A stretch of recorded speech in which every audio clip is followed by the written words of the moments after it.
గిడుగు నాగేశ్వరరావు గారు, ముని మనవరాలు గిడుగు కాంతి కృష్ణ గారితో రాష్ట్ర ముఖ్యమంత్రి వర్యులు నారా చంద్రబాబు నాయుడు గారు వారిని పలకరిస్తున్నారు. రాష్ట్ర ఉప ముఖ్యమంత్రి వర్యులు పంచాయతీరాజ్ గ్రామీణాభివృద్ధి, గ్రామీణ నీటి సరఫరా, అటవీ పర్యావరణ సైన్స్ అండ్ టెక్నాలజీ శాఖ మంత్రులు కొణిదెల పవన్ కళ్యాణ్ గారు వారితో ముచ్చటిస్తున్నారు.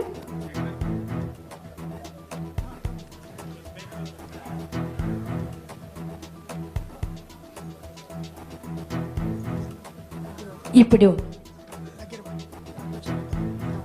రాష్ట్ర ప్రార్థనా గీతం శంకరంబాడి సుందరాచారి గారి విరచిత మా తెలుగు తల్లికి మల్లెపూ దండ రాష్ట్ర గీతం విజయవాడ ఘంటసాల ప్రభుత్వ సంగీత నృత్య కళాశాల విద్యార్థినులు బి దీప్తిశ్రీ, ఈ శ్రీ, సి లాసిప్రియ, కె సుధా, కౌముది పాడవలసిందిగా ఆహ్వానిస్తున్నాం.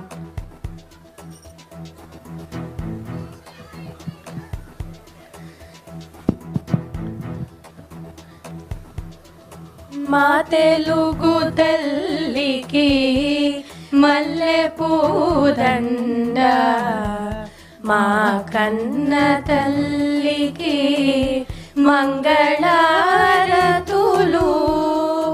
కడుపులో బంగారు కనుచూపులో కరుణ, చిరునవ్వులో సిరులు దొరలించు మా తల్లి, మా తెలుగు తల్లికి మల్లెపూ దండ. గలగల గోదారి కదలిపోతుంటేను, బిరబిరా కృష్ణమ్మ పరుగులిడుతుంటేను, బంగారు పంటలే పండుతాయి, మురిపాల ముత్యాలు దొరలుతాయి. మా తెలుగు తల్లికి మల్లెపూ దండ. అమరావతి నగర అపురూప శిల్పాలు, త్యాగయ్య గొంతులో తారాడు నాదాలు, తిక్కయ్య కలములో తీయందనాలు, నిత్యమై నిఖిలమై నిలచియుండేదాకా రుద్రమ్మ భుజ శక్తి, మల్లమ్మ భక్తి భక్తి, తిమ్మర సుధీయుక్తి, కృష్ణరాయల కీర్తి, మా చెవుల రింగుమని మారు మ్రోగేదాకా నీ ఆటలే ఆడుతా, నీ పాటలే పాడుతా. జై తెలుగు తల్లి, జై తెలుగు తల్లి, జై తెలుగు తల్లి.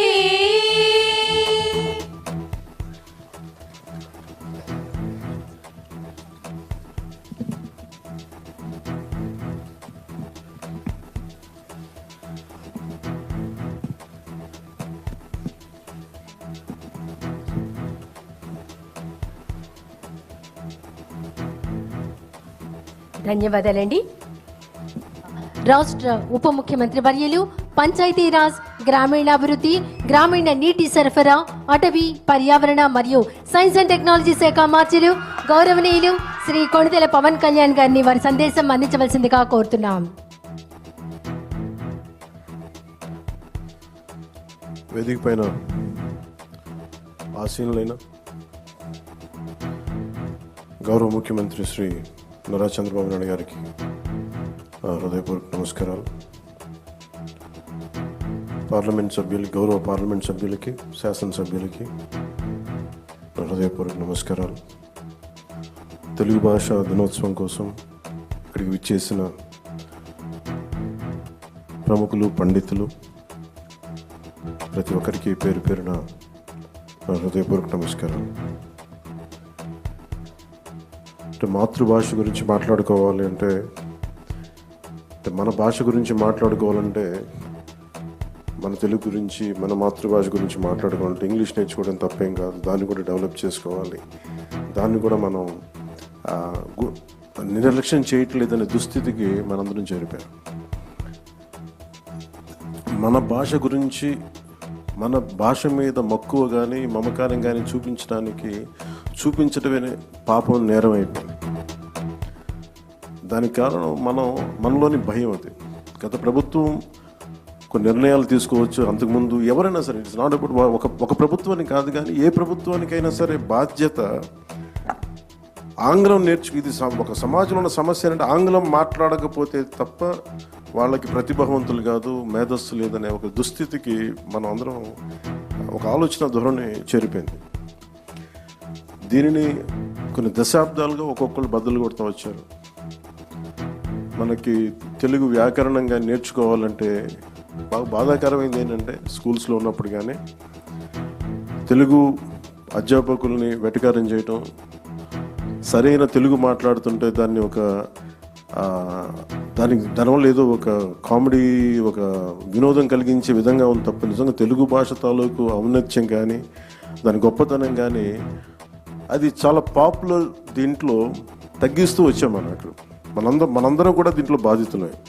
కేవలం పోయిన ప్రభుత్వం ఒక్కటే బాధ్యత కాదు, మనలో ప్రతి ఒక్కరికి మన భాషని గౌరవం చూపించాల్సిన బాధ్యత మనందరి మీద ఉంది. ఇది నిజంగా చాలా దుస్థితి. ఎన్నిసార్లు మాట్లాడుకున్నా మనం నిజంగా గిడుగు వెంకటరామమూర్తి గురించి వారి గురించి ఎంతమందికి ఇప్పుడున్న వర్తమాన ఈ కంటెంపరీ గ్రూప్ తెలియకపోవచ్చు యువతకి. ఆయన గురించి చదివినప్పుడల్లా ఎంత కదిలిపోతుంటే, అసలు చెప్పాలంటే గిడుగు రామమూర్తి గారు అసలు తెలుగు పండితులు కాదు. ఆయన ఇంగ్లీష్ టీచర్. ఆయన హిస్టారియన్. ఆయన విద్యార్థులకి హిస్టరీ ఆంగ్లం నేర్పించిన వ్యక్తి. ఆయన తెలుగు భాష మీద అసలు ఆయన దృష్టి పెట్టలేదు.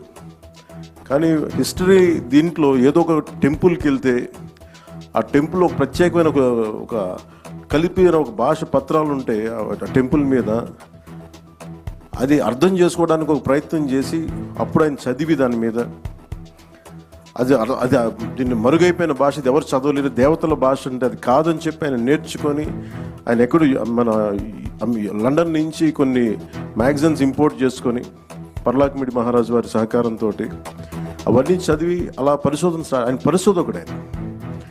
అలాగే గిడుగు వెంకటరామమూర్తి గురించి చెప్పాలంటే ఆయన మామూలు పోరాట యోధుడు కాదు. ఆయన ఏదో మనం కూర్చోబెట్టి మనకి తెలుగు భాషని ముందుకు తీసుకెళ్ళినోడే కాదు, ఆయన తెలుగు కోసం, తెలుగు జాతి కోసం పరితపించిపోయిన వ్యక్తి. ఎవరైతే తనకు అండగా నిలబడ్డారో పర్లాకిమిడి మహారాజు గారిని ఆయనతోనే గొడవ పెట్టుకున్న వ్యక్తి. అంటే అంత తపన పడిపోయే వ్యక్తి.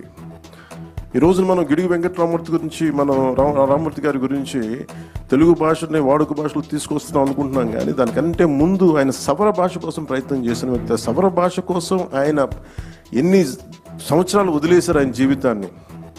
ఆయన సొంత నిధులు ఖర్చు పెట్టి అసలు టోటల్గా ఎవరు కలవకూడదు, సవర్లతో కలవలేము, కొండ జాతి వాళ్ళతో పని లేదు, ఈ కుల వివక్ష చాలా పీక్స్లో ఉన్న దశలో, అలాంటి సమయంలో ఆయన సవర్ల కోసం తపన పడి, సవరులు దోపిడీకి గురవుతున్నారు సవర సమాజం, వారి దోపిడిని అరికట్టడం కోసం వాళ్ళకి ఎవరికైనా మన మైదాన ప్రాంతం నుంచి వచ్చి డబ్బులు ఇస్తామంటే ఎంత ఎక్స్ప్లాయిట్ చేయబడుతున్నారు, ఎంత దోపిడీకి గురవుతున్నారు ఆయన వాళ్ళకి తెలియట్లేదని చెప్పి వాళ్ళ మీద ఉన్న మక్కువతో ఆయన సవరులకి అర్థం చేయడానికి వాళ్ళు జరుగుతున్న దోపిడీకి ఆయన సవర భాష నేర్చుకొని మరి వాళ్ళలో వ్యాకరణం, పుస్తకాలు ఇన్ని కృషి చేశారు.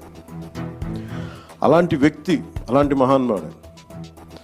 అలాగే ఆయనకి ఎవరికైతే అండగా ఉన్నారో తెలుగు భాష కోసం, లేదంటే మనకి ఈ వరిసాలో కలిసిపోతుంది పర్లాకిమిడి, నేను విడిపోవాలి నేను చెప్పి మేము ఆంధ్రాలోనే ఉండాలని ఒక ప్రయత్నంతో ఆయన చేసిన ప్రయత్నం పర్లాకిమిడి మహారాజు వారి కోపానికి కారణమైంది. ఆయన స్నేహాన్ని కూడా వదులుకున్నారు. అలాగే ఆయన ఎన్ని మాటలు పడ్డారంటే దుష్ట చతుష్టయం అని చెప్పి దాంట్లో ప్రత్యేకించి మన గురజాడ అప్పారావు గారు గురజాడ అప్పారావు గారు అలాగే శ్రీనివాస్ అయ్యంగార్ గురించి అనేవాళ్ళు అంటే సగం సరిగ్గా రన్ని తమిళం తెలుగు మాట్లాడే శ్రీనివాస్ అయ్యంగార్. ఏట్స్ అంటే ఒక ఇంగ్లీష్ వ్యక్తి. అలాగే గురజాడ గారు, గిడుగు, వీళ్ళందరినీ దుష్ట చతుష్టయం అని చెప్పి ఎన్ని మాటలు పడ్డారు వాళ్ళందరూ. వాళ్ళు కేవలం వాళ్ళు కోరుకుంది మనం మాట్లాడే భాషని మనకి ఇది అంత మామూలు వాడుక భాషని మామూలు సాహిత్యంలో రావాలని ఒక తపన. ఆ తపన కోసం ఎంత కష్టపడ్డారు, ఎంత నలిగారు అని చూస్తూ ఉంటే విచిత్రం ఏంటంటే ఆయన ఒక 40 సంవత్సరాల్లో ఆయన చెవులు వినిపించదు, ఆయన బ్రహ్మచెవుడు ఆయనకి. అది కూడా ఎందుకు జరిగింది అంటే ఆయన సవరల కోసం భాష లిపి తయారు చేయడం కోసం ఆయన ఎక్కడో అడవుల్లోకి వెళ్ళి అక్కడ కూర్చొని జబ్బు పడి మలేరియా వచ్చి అక్కడ క్వినైన్ అనే ట్యాబ్లెట్స్ తీసుకొని దానివల్ల వినికిడి శక్తి కోల్పోయి ఆయన తెలుగు భాష ఉద్యమం అంతా ఆయనకి ఈ బ్రహ్మచెవుడితోటే ఆయన చేశారు ముందుకి. అంత కష్టపడ్డ వ్యక్తి. ఆయన మీద దాడులు జరిగినాయి, ఆయన్ని అసలు నలిపేశారు అందరూ. అప్పుడున్న సనాతనవాదులందరూ వాటన్నిటిని తట్టుకొని నిలబడి ఈ రోజున మనకి వాడుక భాషను ఇచ్చిన వ్యక్తికి నివాళులు అర్పించుకోవడం మనస్ఫూర్తిగా ఆ అవకాశం మాకు ఈ విధంగా రావటం నిజంగా చాలా చాలా గర్వంగా ఉంది. ఈ గిడుగు వెంకటరామూర్తి గారి ఈ తెలుగు భాషా దినోత్సవాన తెలుగు భాషకి ముందు భాష మాట్లాడే వాళ్ళని గౌరవించాలి. తెలుగు భాష ఎలా బతుకుద్ది అంటే భాష మాట్లాడే వాళ్ళని గౌరవించాలి. ముందస్తులో ఫ్రంట్ లైన్లో ఉన్నది తెలుగు భాష అధ్యాపకులు. ముందు తెలుగు భాష అధ్యాపకులకి ముందు ప్రతి ఒక్కరూ గౌరవం తెలియజేయాలి. స్కూల్స్లో కానీ కాలేజెస్లో కానీ. ఇంకా చెప్పాలంటే మాతృభాషను బోధిస్తున్న వాళ్ళకి జీతభత్యాలు ఎక్కువ ఉండాలి, ప్రభుత్వం నుంచి కూడా ఎక్కువ సహకారం ఉండాలని మనస్ఫూర్తిగా కోరుకుంటున్నాను. అలాగే మొన్న ఒక తెలుగు పండితులు విజ్ఞప్తి చేశారు. ఇది ఈ జీవో MS 77 అని చెప్పి మొన్న రద్దు చేయండి అని చెప్పి ఒక తెలుగు పండితులు విజ్ఞప్తి చేశారు. గౌరవ ముఖ్యమంత్రి గారి దృష్టికి కూడా తీసుకొస్తున్నాను. ఈ జీవో MS 77ని రద్దు చేయమని తెలుగు పండితులు అందరూ కోరుకుంటున్నారు సార్. ఒకసారి మీ దృష్టికి తీసుకొస్తున్నాను. ఇది భాషా పండితులకి తీవ్రమైన అన్యాయం జరుగుతుందని చెప్పి MA Telugu main subject optional సబ్జెక్ట్గా తీసుకున్న వారికి కూడా వాళ్ళు ఈ చాలా సమస్యలు ఉన్నాయి నా దృష్టికి తీసుకొచ్చి అది కూడా ఒకసారి మీ దృష్టికి తీసుకొస్తా ఉన్నాను. ఇది ప్రత్యేకించి మేము కోరుకుంటాం. నేను వ్యక్తిగతంగా తెలుగు భాష నేను పూర్తి తెలుగులో మాట్లాడడానికి ఆంగ్ల పదాలు లేకుండా తెలుగు మాట్లాడాలంటే ఎంత నలుగుతున్నా నాకు అర్థమవుతుంది. ఇబ్బందిగా ఉంటుంది. ఒక ఇంగ్లీష్ పదం లేకుండా అదే మరాఠీ తీసుకుంటే ఒక్క ఆంగ్ల పదం లేకుండా మరాఠీ మాట్లాడచ్చు. తమిళ్ తీసుకుంటే నేను చాలామంది తమిళులతో మాట్లాడుతూ ఉంటే వాళ్ళు ఒక క్రమ పద్ధతిలో ఆంగ్ల పదాలు మేము వాడం, పూర్తి శుద్ధ తమిళ్ ఉండాలని చెప్పి వాళ్ళు కొత్త పదాలు కనిపెట్టి దానిని ప్రతిసారి దాని ప్రాచుర్యంలోకి తీసుకొస్తారు. మనం అంత ప్రయత్నం చేస్తామో లేదో నాకు తెలియదు కానీ అంత కుదురుదో లేదో తెలియదు కానీ మనకున్న మాండలికాలు మనకున్న దీనివల్ల ఖచ్చితంగా మాతృభాషకి మటుకు మనం చాలా పెద్దపీట వేయకపోతే మనం చేతులు మనమే నాశనం చేసుకునే వాళ్ళం అవుతాం. అలాగే ముఖ్యంగా యువత పిల్లలకు కూడా ఇంగ్లీష్ మాట్లాడితేనే చదువులు కాదు, ఇంగ్లీష్ కావాలి అవసరం. చెప్తాను ఎవరి గురించే చదువుకున్నాం. మన గిడుగు రామూర్తి గారు ఆయన ఇంగ్లీష్ టీచర్ కానీ తెలుగు భాషను వదల. ఆయన స్ఫూర్తి నిజంగా తీసుకోవాలంటే ఇంగ్లీష్ ఉండాలి కానీ ఇంగ్లీష్ కోసం పడి చచ్చిపోకూడదు. అంటే ఇంగ్లీష్ లేకపోతే మన బతుకులు లేవు, అట్లా ఏం అవసరం లేదు. కానీ ఇంగ్లీష్ అవసరం అంతేగాని ఇంగ్లీష్లో చదివితేనే మన తెలివితేటలు వస్తాయి, ఇంగ్లీష్లో చదవకపోతే రావు అనేది ఆ దుస్థితి నుంచి మనందరం కూడా దీన్ని బయటపడాలి. ఈ సందర్భంగా ప్రతి ఒక్కరిని కోరుకుంటూ ఆయన నిజంగా ఎంత బాధ వేస్తుందంటే ఆయన చివరి దశలో ఆయన వినికిడి జ్ఞానం లేక ఆయనకి ఒక మైక్ లాంటిది పెట్టుకుని ఎవరైనా మాట్లాడితే ఆయన చెవులు అరిచేవారంట. అట్లా ఆయన వాళ్ళ అబ్బాయిలు కూడా చెప్తా ఉంటారు. ఇది ఒక పుస్తకాలు చదివాను. ఆయనకి తెలుగు భాషని ఆయన వాడుక భాషకు తీసుకునే ఉద్యమంలో ఆయన వినికిడి శక్తి కోల్పోవటం ఒక వరం అయిపోయిందన్న. ఎందుకంటే బయట ప్రపంచం తెలియదు ఆయనకి. ఏమనుకున్న ఆయన భావ తీవ్రతని ముందుకు తీసుకెళ్ళిపోయారు. ఆయన ఒక్కడు సింగిల్ హ్యాండెడ్గా ఈ రోజున తెలుగు భాష మనకు వచ్చింది, దొరికింది, వ్యావహారికంగా తీసుకొచ్చారంటే ఒక్కడు చేశాడండి. గురజాడ అప్పారావు గారు ఎంత మాత్రం సపోర్ట్ చేసినా, మిగతా వాళ్ళు సపోర్ట్ చేసినా, ఆయన సొంత డబ్బులు లేకపోయినా ఇళ్ళమ్మి వాకిళ్ళమ్మి ఆయన పెద్ద కొడుకు సీతాపతి గారు అండగా ఉండి ఇన్ని చేసి ఆయన ముందుకు తీసుకెళ్ళి తెలుగు భాషని మనకి ఈరోజు ఈ రకంగా అందించిన గిడుగు రామ్మూర్తి గారికి వారికి నా మనస్ఫూర్తిగా నా పాదాభివందనాలు. నా కోరిక కూడా ఒకటి, మీ అందరికీ తెలుగు భాష వ్యాకరణం మరింత నా ఉద్దేశం, నేను చాలా ప్రయత్నాలు చేశాను వ్యక్తిగతంగా. సూర్యరాయేంద్ర నిఘంటువుని 80లో ప్రచురించారు. తర్వాత మళ్ళీ దాన్ని రావటం మానేసింది. పిఠాపురం మహారాజు వారు 7 సంకలనాలు ఉండే, 7 వాల్యూమ్స్. ఆ తర్వాత దాన్ని వదిలేసాం. నేను ప్రయత్నం కూడా చేశాను ఇక్కడ మన లోకల్ స్థానిక మన విజయవాడలో ఉండే ప్రచురణకర్తలతో మాట్లాడి నేను ఈ రోజున మీకు మాటిస్తున్నాను.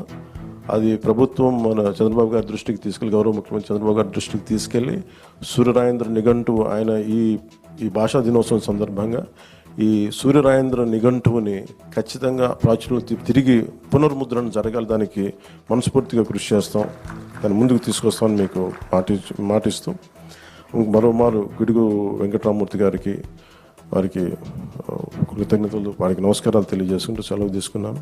జై హింద్.